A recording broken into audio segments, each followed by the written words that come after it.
Despois do éxito da celebrada en Cambados, a Fundación Galiciame dá o salto ao Barbanza e desenvolverá este vindeiro domingo 29 de setembro en Porto do Son unha nova andaina solidaria e unha xornada familiar.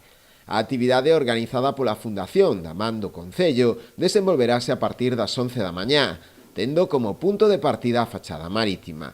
Terá un percorrido de 6 km e estará aberta a todas as idades. Faremos un recorrido totalmente accesible para todos os públicos, máis ou menos de 6 km, que terá o punto de partida na fachada marítima e punto final no campamento de Loreto, donde disfrutaremos dunha comida familiar campestre. Para nós é un orgullo que sea esta casa a que nos acolla e nos dé relevo a unha andaina que en Cambados e nos Salnés é unha referencia, que sabemos que vamos estar moi arroupados.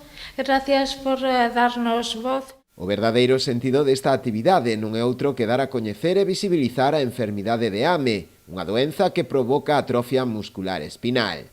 Aínda que a participación na proba será gratuita, ese día instalaránse petos nos que poder depositar doazóns en favor da entidade, fundada pola cambadesa Merche Álvarez. O meu agradecimiento como alcalde de Porto do Son que ti queiras vir aquí a Porto do Son a facer esta andaina, non? E visualizar pois todo o que hai detrás de todo isto, porque isto hai moitas veces a facer unha andaina de 6 km, pero detrás desta andaina de 6 km, o que facedes en Cambados, hai moitísimo traballo detrás, non?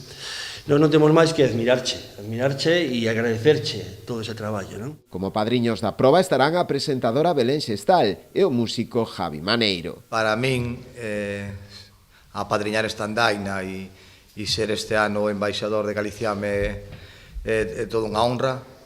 Coñecer a Merche, coñecer a Tiago e a toda a xente da asociación, para min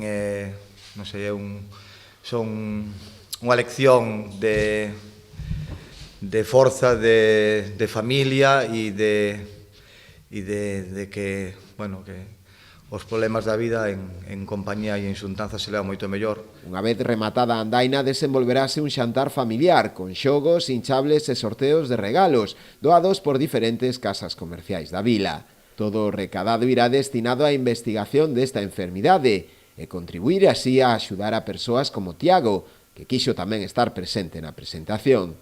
O neno sonense foi ademais o primeiro cativo en toda España en recibir unha terapia innovadora específica para esta doenza. E todo grazas en parte ás aportacións que recibe solidariamente a Fundación Galiciame.